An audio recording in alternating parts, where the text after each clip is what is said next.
আমরা দেখুন, আমাদের বেশি বক্তব্য নেই। আমাদের বক্তব্য হচ্ছে, যেখানে বাংলাদেশে যারা সনাতনী হিন্দুরা রয়েছে বা বৌদ্ধ সম্প্রদায়ের মানুষ বা জৈন সম্প্রদায়ের মানুষ বা যারা আরো সংখ্যালঘুরা রয়েছে, তারা যাতে সেখানে শান্তিপূর্ণভাবে বসবাস করতে পারে, তাদের উপর যাতে কোনো প্রকার আক্রমণ না হয়, তাদের উপাসনা স্থল মন্দির, তাদের বাড়ি, তাদের সম্পত্তি যাতে ক্ষতিগ্রস্ত না হয়, মা বোনদের যাতে সম্ভ্রম এবং আব্রু যাতে সুরক্ষিত থাকে, এইটাই হচ্ছে আমাদের প্রেস মিটের বক্তব্য। এবং এই বক্তব্যটা আমরা হাই কমিশনার বাংলাদেশ তাকে জানাতে চাইছি, এবং যিনি অন্তর্বর্তীকালীন সেখানে দায়িত্ব গ্রহণ করছেন প্রধানমন্ত্রী হিসাবে, এবং সেখানকার যারা প্রশাসন মিলিটারি রয়েছে তাদেরকে আমরা আহ্বান জানাচ্ছি হিন্দুদের এই বিষয়টা সুরক্ষিত করতে। কারণ হিন্দুরা যদি সুরক্ষিত না হয়, তারা ভারতবর্ষে পশ্চিমবঙ্গে আশ্রয়ের জন্য আসবে। আমরা পশ্চিমবঙ্গবাসী হিসেবে হয়তো আমরা উদার প্রাণতাতে তাদের হয়তো গ্রহণ করব, কিন্তু সেখানেও একটা সমস্যা দেখা দিতে পারে। এই সমস্যাটা যাতে নির্মূল হতে পারে। কি কি সমস্যা হবে? আপনি যেটা বললেন যে একটু আগে, সেখান থেকে উদ্বাস্তুর একটা ঢল নামলে এখানে জনবিন্যাসের, বাসস্থানের, চাকরি বাকরি, কৃষিকাজের সমস্ত ক্ষেত্রে একটা ব্যাপক প্রভাব পড়তে পারে। এই প্রভাবটা যাতে না পড়ে, সেখানকার হিন্দুরা সেখানেই, যেখানে তাদের মূল বাসভূমি, সে বাসভূমিতেই যাতে তারা শান্তি এবং নির্বিঘ্নে বসবাস করতে পারে, এই সুরক্ষাটা একজন ভারতবাসী হিসাবে আমরা বাংলাদেশের যারা রাষ্ট্র পরিচালন করছে তাদের কাছে আর্জি জানাচ্ছি। বাংলাদেশ বর্ডারে উত্তরবঙ্গ জুড়েই দেখা যাচ্ছে যে বর্ডারের ওপারে প্রচুর শরণার্থী তারা রয়েছেন, যারা বিশেষত হিন্দু, তারা ফেসবুকে পোস্ট করছেন তারা এখানে আসতে চাইছেন। হ্যাঁ, এটা স্বাভাবিক। সেখানে হিন্দুরা যদি নির্যাতিত হয়, যখন মানুষের দেওয়ালে পিঠ থেকে যায়, তখন মানুষ তাদের ঘর বাড়ি জমি পুকুর সমস্ত কিছু ফেলে আসতে চায় না।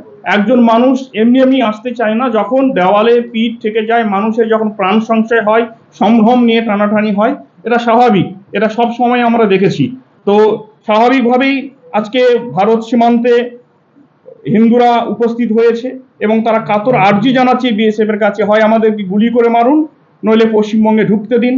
এবং এটা তো আমরা এখানে বসে বলতে পারি না, এটা কেন্দ্রীয় সরকার তারা সিদ্ধান্ত নেবেন যে সেই হিন্দুদের তারা আমাদের দেশে আশ্রয় দেবে কিনা। কিন্তু আমাদের বিশ্ব হিন্দু পরিষদের পক্ষ থেকে আমাদের ভারত সরকারের কাছে আবেদন থাকছে, যাতে এই বিষয়টা অত্যন্ত স্পর্শকাতরতার সঙ্গে এবং খুব দ্রুততার সঙ্গে বিবেচনা করে একটা সুরাহা করা যায়। অলরেডি বাংলাদেশে বিভিন্ন জেল থেকে বন্দীরা পালিয়ে গিয়েছে, সেখানে প্রচুর জামাত সহ একাধিক জঙ্গি সংগঠনের যারা অ্যারেস্ট হয়েছিল তারাও কিন্তু পালিয়ে গিয়েছে। সেই ক্ষেত্রে আমাদের দেশ কতটা সুরক্ষিত? একদমই সুরক্ষিত নয়। আমি গত মে মাসে বাংলাদেশ ভ্রমণ করেছিলাম, 15 দিন সেখানে ছিলাম। বাংলাদেশের পরিস্থিতি সম্পর্কে ক্ষুদ্র ধারণা সৃষ্টি হয়েছে। সেখানকার হিন্দুরা প্রাণ হাতে নিয়ে প্রতিটা নিঃশ্বাস কাউন্ট করে। তো এরকম একটা পরিস্থিতিতে যেখানে জামাত শিবির যারা একদম শরীয়ত আইনকে প্রাধান্য দেয়, আপনারা দেখবেন সোশ্যাল মিডিয়াতে যে মানুষকে মেরে, আমরা একটা মানুষ তার প্রতি ক্ষোভ থাকতে পারে, আমরা তাকে মেরে দিয়েছি, সেটা একটা দিক, কিন্তু সেই মৃত মানুষের দেহ ঝুলিয়ে রেখেছে 5 ঘন্টা, এটা কোনো সভ্য মানুষ, সভ্য সমাজ, সভ্য সংস্কৃতি গ্রহণ করে না। সেটা বাংলাদেশ করছে, যেটা আমরা কিছুদিন আগে, 1.5-2 বছর আগে তালিবানে দেখেছি। একদম তালিবানি কায়দাতে শরীয়ত আইন মেনে এই জামাতরা চলতে যায়। সুতরাং এই জামাতরা যদি সেখানে ক্ষমতা প্রাপ্ত হয়, তাহলে একমাত্র ইসলাম ছাড়া, কট্টর ইসলামী মতবাদ ছাড়া ওখানে অন্য কেউ আর টিকতে পারবে না। তো সুতরাং হিন্দুরা বিপন্ন হবে এবং জঙ্গি আন্দোলন, আমরা এখনই জঙ্গি আন্দোলনে যোগ পাচ্ছি। এই পশ্চিমবঙ্গের যে সীমান্ত বরাবর আপনি চলে যান, মালদা, মুর্শিদাবাদ চলে যান আপনি, ওই বসিরহাট অঞ্চলে, সেখান থেকে কত কত জঙ্গি উদ্ধার, মানে এবং উত্তরবঙ্গ তো চিকেন নেক। আজকে আইএসআই এবং অন্যান্যদের ঘাঁটি তৈরি হচ্ছে আমাদের উত্তরবঙ্গে, এবং এই চিকেন নেককে ব্যবহার করে ভারতবর্ষের যে সার্বভৌমত্বের উপর আঘাত হানছে। তো আমরা খুবই আতঙ্কিত, চিন্তিত। আপনারা কি আশঙ্কা করছেন? আমরা সবাই যেটা আশঙ্কা করছি, যে ভারতবর্ষের এই ইসলামের গণ অভ্যুত্থান হলে তার একটা প্রভাব ভারতবর্ষে এবং ভারতবর্ষের আগে পশ্চিমবঙ্গে পড়বে।